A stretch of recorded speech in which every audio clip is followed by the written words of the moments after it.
ನಾವಿವತ್ತು ಒಂದು ಜಾಗದ ಬಗ್ಗೆ ತಿಳ್ಕೊತಾ ಇದ್ದೀವಿ. ಆ ಜಾಗ ಎಷ್ಟು ವಿಭಿನ್ನ ಅಂದರೆ ಪ್ರಪಂಚದಲ್ಲಿರೋ ಎಲ್ಲ ಜಾಗಗಳಿಗಿಂತ ಈ ಜಾಗ ಒಂದು ಸ್ವಲ್ಪ ಜಾಸ್ತಿನೇ ವಿಭಿನ್ನ. ಇಮ್ಯಾಜಿನ್ ಮಾಡಿ, ನೀವು ಅಥವಾ ನಿಮ್ಮ ಫ್ರೆಂಡ್ಸು ಸಮುದ್ರದ ಮಧ್ಯದಲ್ಲಿ ಒಂದು ಬೋಟಲ್ಲೋ ಶಿಪ್ಪಲ್ಲೋ ಹೋಗ್ತಿರ್ತೀರ. ಅದರಲ್ಲೂ ದ ಪೆಸಿಫಿಕ್ ಓಷನ್.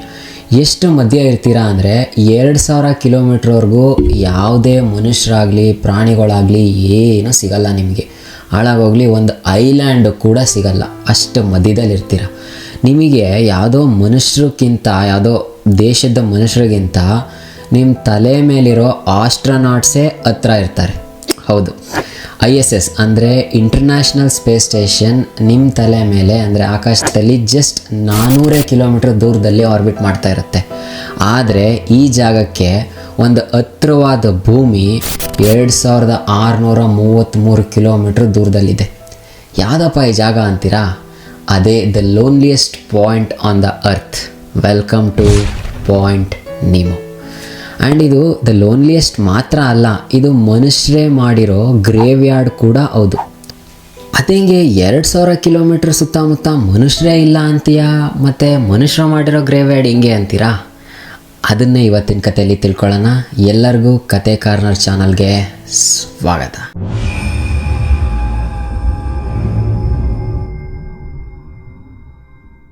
ನಾನು ಈ ಜಾಗದ ಹೆಸರು ಪಾಯಿಂಟ್ ನಿಮೋ ಅಂತ ಹೇಳಿದೆ. ಬಟ್ ಈ ಜಾಗಕ್ಕೆ ಪಾಯಿಂಟ್ ನಿಮೋ ಅಂತ ಹೆಸರು ಯಾಕೆ ಬಂತ ಗೊತ್ತಾ? ಪಾಯಿಂಟ್ ನಿಮೋ ಅಂದರೆ ಲ್ಯಾಟಿನಲ್ಲಿ ನಿಮೋ ಅಂದರೆ ನೋ ಒನ್ ಅಂತ ಅರ್ಥ. ಇದರ ಸುತ್ತಮುತ್ತ ಯಾವುದೇ ಮನುಷ್ಯರಾಗಲಿ ಜಾಗ ಅಂದರೆ ಲ್ಯಾಂಡ್ ಇಲ್ಲದೇ ಇರೋ ಕಾರಣ ಇದಕ್ಕೆ ನಿಮೋ ಅಂತ ಹೆಸರಿಡ್ತಾರೆ. ಆ್ಯಂಡ್ ಈ ಜಾಗನ ಯಾವುದೋ ಸೈಂಟಿಸ್ಟೋ ಅಥವಾ ಯಾವುದೋ ಮನುಷ್ಯರು ಶಿಪ್ಪಲ್ಲೋ ಫ್ಲೈಟಲ್ಲೋ ಹೋಗಿ ಕಂಡುಹಿಡ್ದಿರೋ ಜಾಗ ಅಲ್ಲ. ಇದನ್ನು 1992 ಒಬ್ಬ ಸಾಫ್ಟ್ವೇರ್ ಇಂಜಿನಿಯರ್ ವೃಜೆಲ್ ಲೆಕೆಟಲಾ ಅನ್ನೋನು ಟೆಕ್ನಾಲಜಿ ಯೂಸ್ ಮಾಡಿ ಓಷನಿಕ್ ಪಾಯಿಂಟ್ ಆಫ್ ಇನ್ಎಕ್ಸೆಸಿಬಿಲಿಟಿ ಅನ್ನೋ ಕೋರ್ಡಿನೇಟ್ಸ್ನ ಕ್ಯಾಲ್ಕುಲೇಟ್ ಮಾಡಿ ಕೊಡ್ತಾರೆ. ಆ್ಯಂಡ್ ಇದು ಸೌತ್ ಪೆಸಿಫಿಕ್ ಓಷನ್ನಲ್ಲಿರೋ ಇನ್ವಿಸಿಬಲ್ ಪಾಯಿಂಟ್. ಈ ಜಾಗದ ನೀರಿನ ಡೆಪ್ತು 4 ಕಿಲೋಮೀಟ್ರ್ ಅಷ್ಟು ಆಳ ಇದೆ. ಆ್ಯಂಡ್ ಈ ಜಾಗಕ್ಕೆ ನೀವು ಇಂಡಿಯಾದಿಂದ ಹೊರಟ್ರೆ, ಈವನ್ ದ ಸ್ಪೀಡೆಸ್ಟ್ ಬೋಟ್ ತೊಗೊಂಡು ಹೊರಟ್ರು ಮಿನಿಮಮ್ 18ರಿಂದ 20 ದಿನ ಬೇಕು, ಅಷ್ಟು ದೂರ ಇದೆ. ಸರ್ಪ್ರೈಸಿಂಗ್ ಮ್ಯಾಟ್ರ್ ಏನೋ ಗೊತ್ತಾ? ಆವಾಗಲೇ ಹೇಳಿದೆ ಇಲ್ಲಿ ಮನುಷ್ಯರು ಯಾರೂ ಇಲ್ಲ ಅಂತ. ಬಟ್ ಹೇಳ್ಕೊಳ್ಳೋಕ್ಕೆ ಸಮುದ್ರ ಆದರೂ ಇಲ್ಲಿ ಜಲಜೀವಿಗಳು ಇಲ್ಲ, ಒಂದು ಮೀನು ಸಮೇತ ಇಲ್ಲ. It's completely dead zone. But why it is dead zone? ಸೈಂಟಿಸ್ಟ್ಗಳು ಈ ಜಾಗನ ಬಯಾಲಜಿಕಲ್ ಗ್ರೇವ್ ಯಾರ್ಡ್ ಅಂತ ಕರೀತಾರೆ. ಯಾಕೆ ಗೊತ್ತಾ? ಇಲ್ಲಿ ಸೌತ್ ಪೆಸಿಫಿಕ್ ಗೈರ್ ಅನ್ನೋ ಒಂದು ಓಷನ್ ಕರೆಂಟ್ಸ್ ಇದೆ. ಅಂದರೆ ಇಲ್ಲಿ ಈ ಓಷನ್ ಕರೆಂಟ್ಸು ಒಂದು ದೊಡ್ಡ ಸುಳಿನ ಕ್ರಿಯೇಟ್ ಮಾಡುತ್ತೆ. ಈ ಸುಳಿಯಿಂದ ನೀರೊಳಗಿರೋ ನ್ಯೂಟ್ರಿಯೆಂಟ್ಸು ಎಲ್ಲ ಆಚೆ ಬರುತ್ತೆ. ಅಂದರೆ ಸುಳಿ ನೀರೊಳಗಿಂದ ಆಚೆ ತಳ್ಳುತ್ತೆ. ಆ್ಯಂಡ್ ಈ ಜಾಗ ಹತ್ರದ ಭೂಮಿಯಿಂದ ತುಂಬ ದೂರ ಇರೋ ಕಾರಣ ಗಾಳಿಲಿ ಬರೋ ಆರ್ಗ್ಯಾನಿಕ್ ಮ್ಯಾಟರ್ಸ್ ಕೂಡ ಈ ಜಾಗಕ್ಕೆ ಬಂದು ರೀಚ್ ಆಗಲ್ಲ. ಸೊ ನ್ಯೂಟ್ರಿಯೆಂಟ್ಸ್ ಇಲ್ಲದೆ ಇರೋ ಕಾರಣ ಈ ಜಾಗದಲ್ಲಿ ಮೀನುಗಳಿಲ್ಲ. ಮೀನುಗಳಿಲ್ಲದೆ ಇರೋ ಕಾರಣ ಈ ಜಾಗದಲ್ಲಿ ದೊಡ್ಡ ದೊಡ್ಡ ಮೀನಾದಂಥ ಶಾರ್ಕ್ ಆಗಲಿ ಮತ್ತೊಂದು ಅದು ಇಲ್ಲ. ಈ ಜಾಗದಲ್ಲಿ ಮನುಷ್ಯರು ಇಲ್ಲ, ಪ್ರಾಣಿಗಳು ಇಲ್ಲ. ಇಲ್ಲಿ ಇರೋದು ಬರೀ ನೀರು ನೀರು ನೀರು. ಆ್ಯಂಡ್ ಸರ್ಪ್ರೈಸ್ ಏನಪ್ಪ ಅಂದರೆ, ಇದೇ ಕಾರಣಕ್ಕೆ ಪ್ರಪಂಚದಲ್ಲಿರೋ ದೊಡ್ಡ ದೊಡ್ಡ ಸ್ಪೇಸ್ ಏಜೆನ್ಸಿಗಳಿಗೆ ಈ ಜಾಗ one of the favourite place. ಅದ್ಯಾಕೆ ಅಂತೀರಾ? ಬನ್ನಿ ತಿಳ್ಕೊಳ್ಳೋಣ. ಇವಾಗ ಒಂದು ಇಂಟ್ರೆಸ್ಟಿಂಗ್ ಮ್ಯಾಟ್ರ್ ತಿಳ್ಕೊಳ್ಳೋಣ. ಅದೇನಪ್ಪ ಅಂದರೆ, ಈ ಜಾಗಕ್ಕೆ ಪಾಯಿಂಟ್ ನಿಮೋ ಅಂತ, ಲೋನ್ಲಿಯೆಸ್ಟ್ ಪಾಯಿಂಟ್ ಆನ್ ಅರ್ತ್ ಅಂತ, ಬಯಾಲಜಿಕಲ್ ಗ್ರೇವ್ ಯಾರ್ಡ್ ಅಂತ ಎಲ್ಲ ಕರೀತಾರೆ ಅನ್ನೋದು ತಿಳ್ಕೊಂಡ್ವಿ.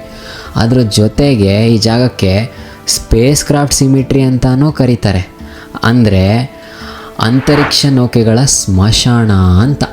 ಅದ್ಯಾಕೆ ಗೊತ್ತಾ? ಈ ಸ್ಯಾಟಲೈಟ್ಸ್ಗಳು ಅಥವಾ ಸ್ಪೇಸ್ ಸ್ಟೇಷನ್ಗಳು ತುಂಬ ವರ್ಷ ಕೆಲಸ ಮಾಡಿ ರಿಟೈರ್ ಆದಾಗ ಅದನ್ನು ಸ್ಪೇಸಲ್ಲೇ ಬಿಡೋಕ್ಕಾಗಲ್ಲ. ಬಿಕಾಸ್ ಸ್ಪೇಸ್ ಜಂಕ್ ಕ್ರಿಯೇಟ್ ಆಗುತ್ತೆ.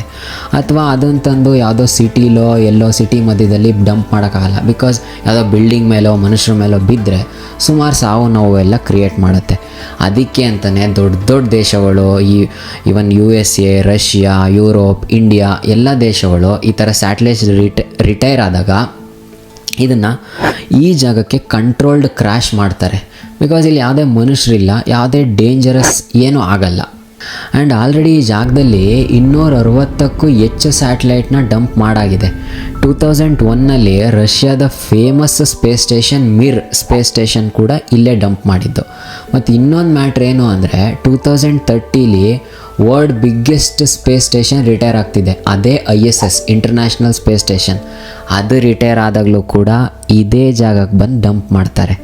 ಇಮ್ಯಾಜಿನ್ ಮಾಡಿ, ಸಮುದ್ರದ 4 ಕಿಲೋಮೀಟ್ರ್ ಆಳದಲ್ಲಿ $1 ಟ್ರಿಲಿಯನ್ ಬೆಲೆ ಬಾಳೋ ಟೆಕ್ನಾಲಜಿ ಡಂಪ್ ಆಗ್ತಾಯಿದೆ. ಹೇಗೆ ನೋಡಿ, ಇಂಟ್ರೆಸ್ಟಿಂಗ್ ಮ್ಯಾಟ್ರ್ ಏನೋ ತಿಳ್ಕೊಂಡ್ವಿ, ಬಟ್ ಈ ಜಾಗದ ಹಾರರ್ ಮಿಸ್ಟ್ರಿ ತಿಳ್ಕೊಳ್ಳಿಲ್ಲ ಅಂದರೆ ಹೆಂಗೆ ಹೇಳಿ. ಇವಾಗ ಬರೋಣ the horror mystery of point Nimu. ಹೌದು, 1997ನಲ್ಲಿ ಸೈಂಟಿಸ್ಟ್ಗಳಿಗೆ ಈ ಓಷನಿಂದ ಒಂದು ಲೌಡ್ ಸೌಂಡ್ ಕೇಳುತ್ತೆ. ಅದಕ್ಕೆ ಆ ಸೌಂಡ್ಗೆ ದ ಬ್ಲುಪ್ ಅಂತ ಹೆಸರಿಡ್ತಾರೆ. ಇದು ಎಷ್ಟು ಜೋರಾಗಿತ್ತಪ್ಪ ಅಂದರೆ 5000 ಕಿಲೋಮೀಟ್ರ್ ದೂರದಲ್ಲಿರೋ ಸೌಂಡ್ ಸೆನ್ಸರ್ಸ್ ಕೂಡ ಈ ಸೌಂಡನ್ನ ಗ್ರ್ಯಾಬ್ ಮಾಡ್ತು. ಅಷ್ಟು ಜೋರಾಗಿತ್ತು. ಸೈಂಟಿಸ್ಟ್ಗಳೆಲ್ಲ ಫುಲ್ ಶಾಕ್ ಆಗ್ತಾರೆ. ಯಾಕಂದರೆ ಬ್ಲೂ ವೇಲ್ಗಿಂತ 100 ಪಟ್ಟು ಹೆಚ್ಚು ದೊಡ್ಡದಾಗಿರೋ ಯಾವುದೋ ಒಂದು ಸಿ ಮಾನ್ಸ್ಟರ್ ಈ ಸೌಂಡನ್ನ ಪ್ರೊಡ್ಯೂಸ್ ಮಾಡಿದೆ ಅಂತ ಎಲ್ಲರೂ ಭಯ ಬೀಳ್ತಾರೆ. ಆ್ಯಂಡ್ ಅದನ್ನೇ ನಂಬ್ತಾರೆ ಕೂಡ. ಆ್ಯಂಡ್ ಕೋಇನ್ಸಿಡೆನ್ಸ್ ಏನಪ್ಪ ಅಂದರೆ 1928ಅಲ್ಲಿ HP ಲವ್ಕ್ರಾಫ್ಟ್ ಅನ್ನೋ ಒಬ್ಬ ರೈಟರ್ ಇರ್ತಾರೆ. ಅವರು ಒಂದು ಚುತುಲೋ ಅನ್ನೋ ಒಂದು ಕತೆ ಬರೆದಿರ್ತಾರೆ. ಈ ಕತೆ complete imaginary, but still exact ಈ ಪಾಯಿಂಟ್ ನಿಮೋ ಅನ್ನೋ ಕೋರ್ಡಿನೇಟ್ಸಲ್ಲಿ ಒಂದು ಮುಳುಗೋಗಿರೋ ಸಿಟಿ ಇದೆ, ಈ ಜಾಗದಲ್ಲಿ ಒಂದು ದೊಡ್ಡ ಸಿ ಮಾನ್ಸ್ಟರ್ ಇದೆ ಅಂತ ಬರೆದಿರ್ತಾರೆ.